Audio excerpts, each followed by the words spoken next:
Welcome to Elders Journey New Hire Orientation. Today our agenda will cover our history and mission, benefits, workplace expectations, keys to success, Alora, next steps in orientation, and any questions you may have.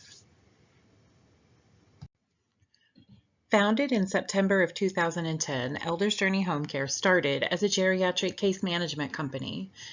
Just 2 years later, we started Home Health Aid Services, and then a year following that, we opened our Columbus branch, and in 2017, opened our Brazil location. We believe home health services are an essential part of the health delivery system. By providing continuing care to clients in their own homes, home health care services minimize the effects of illness, accident, or disability, and maximizes their chance to stay at home.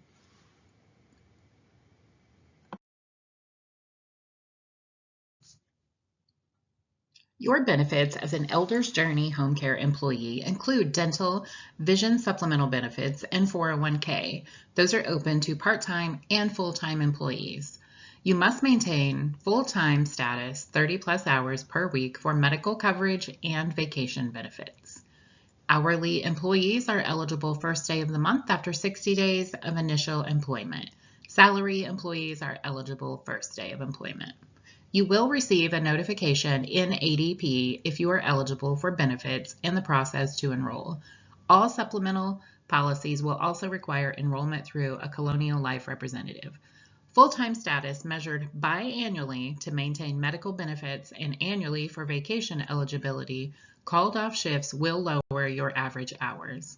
Please watch the benefits presentation for detailed information regarding our plan benefits. We have partnered with First Financial Bank to offer you a work-life checking account. If you need an account for your paycheck, this is a great option. You are eligible for a week of paid vacation after 1 year of service. It is to be requested off, paid out, or lose it. You're not able to roll it from 1 year to the other. It is based on your average hours worked. For example, if you average 32 hours per week, you will earn 32 hours of vacation time. If you average 40 plus hours per week, you will earn 40 hours of vacation time. You will earn 2 weeks after 3 years of full-time service. College scholarships. We offer 3 $1,000 scholarships per semester to employees or employees' children. The intent of this scholarship is to offset the cost of tuition and/or housing and school expenses. There are some requirements. You must be employed for at least 1 year to qualify, be regularly admitted and enrolled each semester, have no felony convictions. An employee's child must complete 10 hours of internship for Elders Journey Home Care the summer prior to the start of the fall semester. The student must have a negative TB test at no cost. How to apply? Complete scholarship application with essay by April 30th. Submit proof of enrollment, complete interview with Human Resources. Let us know if you're interested. At Elders Journey Home Care, we offer flexible scheduling. You tell us when you're available to work.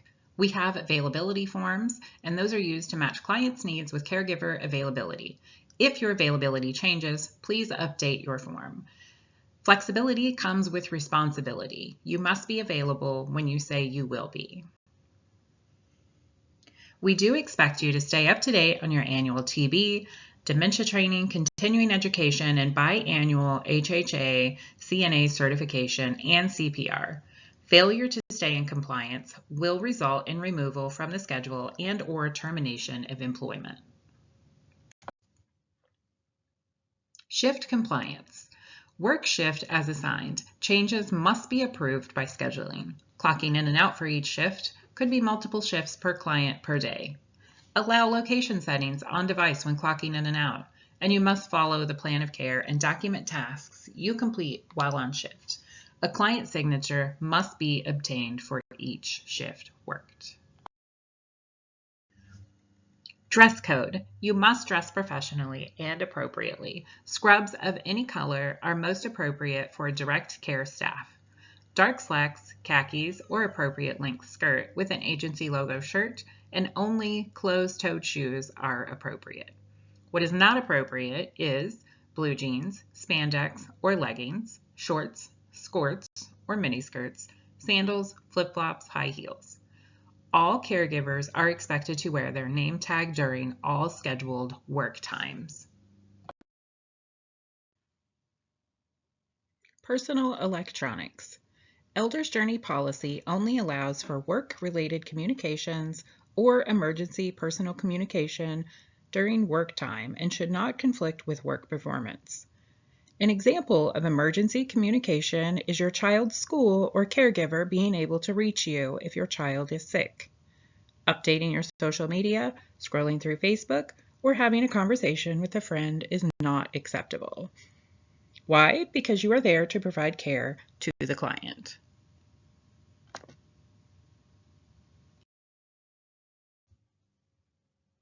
Personal breaks. If your assignment is longer than 4 hours, you are entitled to a 15-minute break. If your assignment is longer than 6 hours, you are entitled to a half-hour lunch break. Breaks and lunches are the only times during your shift that non-emergency personal communication is acceptable.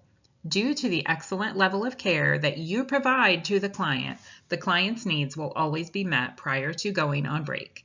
Please note that you are to stay on client premises during breaks and lunches. Communication. The ways we communicate with you are by phone calls and text messages and email through Alora, our scheduling software. Scheduling is going to call and text you and ask you to pick up shifts. Please respond to those messages. The office may send you a specific communication saying, please call the office, a question regarding a timesheet issue. Please return those messages as soon as possible. Ways to communicate with the office. Return all phone calls. Always call the office number, even if the office is closed. Reply email through Alora, and you can come into the office. After business hours, office on call. Anytime office is closed, evening, weekends, holidays, for emergencies only. Emergency with a client will be more than 15 minutes late to a shift. You're not making it to your shift, leaving early from the client. All other issues, call the office the next business day. Preparing for an emergency. In most cases, you are the first person in the home and are the one to encounter an emergency. Types of emergencies that could occur are things such as ice, snow, flood, tornado, earthquake, chemical, biological terrorist, and electric outage. Be prepared by knowing what to do, have extra supplies, use universal precautions, and know your company main phone numbers, which are listed below. If there is an emergency, contact the office if you are on your way out, at, or are leaving a shift. We have to be able to account for you and the client. Locate the binder when you arrive at a client's home. They have an emergency plan in the binder. Pay attention to the details, such as client contact information. It may be different than the usual contact person. Let the office know if the client has a pet. The client will be just as worried, if not more, about the pet than themselves.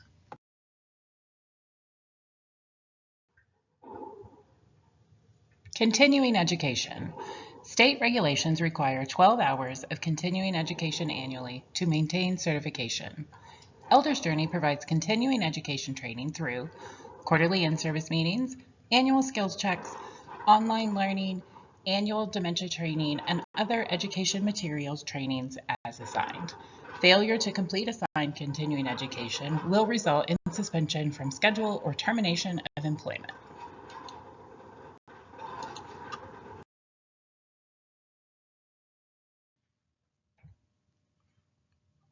RCTC is our online learning system and is accessed through rctclearn.net. We have orientation courses and in-services throughout the year, so once you register, please keep your login information to access later.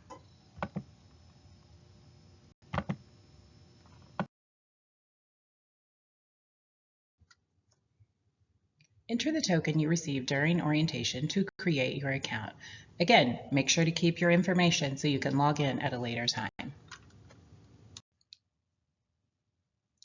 Part of your orientation includes safety and services. One of those is back safety. Make sure you have a plan with your client for transfers and assist. Explain to the client what you are about to do and what you expect from them. They will put more effort in if you let them know that you cannot lift them by yourself and they are going to help. If you cannot safely lift your client, meaning you will injure yourself, do not do it. Call 911 and ask for lift assist. They will send someone to safely transfer the client. They will not charge the client unless they transport the client to the hospital. The second in-service is infection control and bloodborne pathogens. Proper hand washing is key. Always use PPE. Please remember, not only are you protecting yourself, but also the client. If someone has a compromised immune system, something insignificant to you might cause the client to become very ill.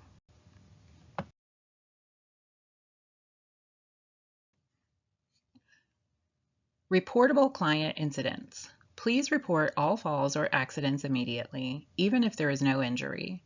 Report suspected or actual abuse, neglect, or exploitation.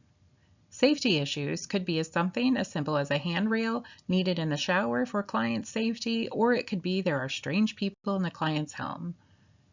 Please report anytime if there is a police involvement or admission to the hospital. After reporting, you may be asked to document. Remember to include only the facts of what happened.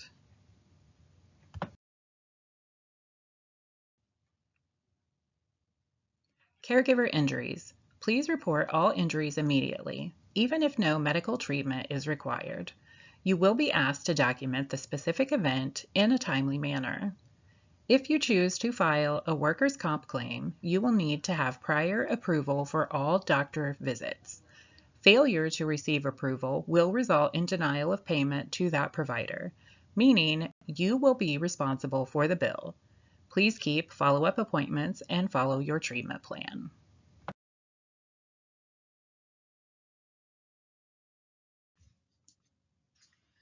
Let's discuss elder abuse definitions. Abuse can be physical, verbal, or emotional in nature. Neglect would be someone not able to care for themselves or another person, not providing the proper care for them. Most people have an idea of what abuse and neglect are. Exploitation, however, seems to be more of a gray area. A good way to think about exploitation is if a client loses something and you gain from that loss, most likely you have exploited them. An example of exploitation would be if you were in a client's home from 9 a.m. to noon and you sat on their couch playing on your phone. They have lost the services they were supposed to receive and you gained personal time. Another example is if you are at the grocery store for a client, you have all the client's groceries on the belt and put a candy bar for yourself with the client's items, then pay for it with the client's debit card. It doesn't matter if it is 50 cents or $500, that is theft and also exploitation.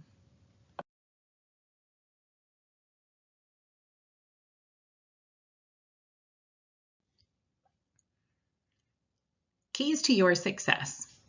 Be responsible. Arrive at your shifts on time. Complete required documentation in a timely manner. Communication is key. Communicate with the office when issues come up. And be available when you say you're going to be available, and be respectful to clients, family, coworkers, and supervisors. If you have ever done healthcare before, sometimes the client is not always the problem. Sometimes it could be the family. Please remember, you don't know what their last several years have been like before they finally said, I need some help.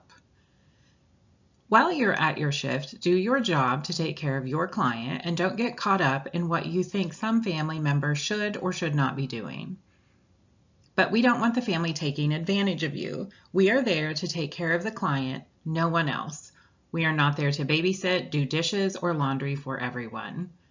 If you feel like something is out of your parameters, please call the office and let us intervene on your behalf. We are here to support you. When you enter the home, remember it is supposed to be about taking care of the client so they can remain in the comfort of their own home. Please do not share negative circumstances of your life with your client. They don't need to know, and it only causes them worry.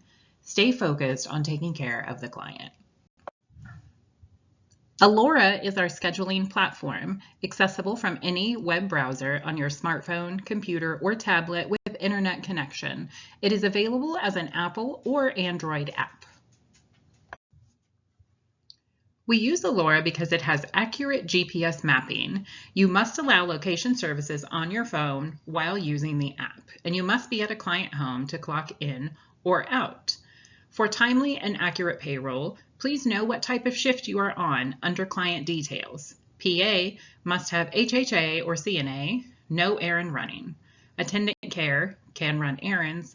Client can go as well, includes medical appointments. Home and community-based services can run errands, and the client can go. Does not include medical appointments. Shifts turn green on your schedule when completed for payroll. Online schedule verification. Your schedule will be completed by Friday afternoon only for the following week. Please check at that time to make sure your schedule looks correct. Throughout the week, adjustments are made to meet clients' needs. That means your schedule could change midweek. Please look at your schedule on a daily basis, stay in communication with the scheduling department, return phone calls, and check your Allura mail. Call the office if you have any questions about your schedule. By working together, we will meet our goal to provide the best care possible for our clients. Allura Next Steps. Your username is your email address, and you will receive an email with your temporary password. Follow the instructions in that email to sign in to your Allura. During orientation, you will receive further training on the scheduling system.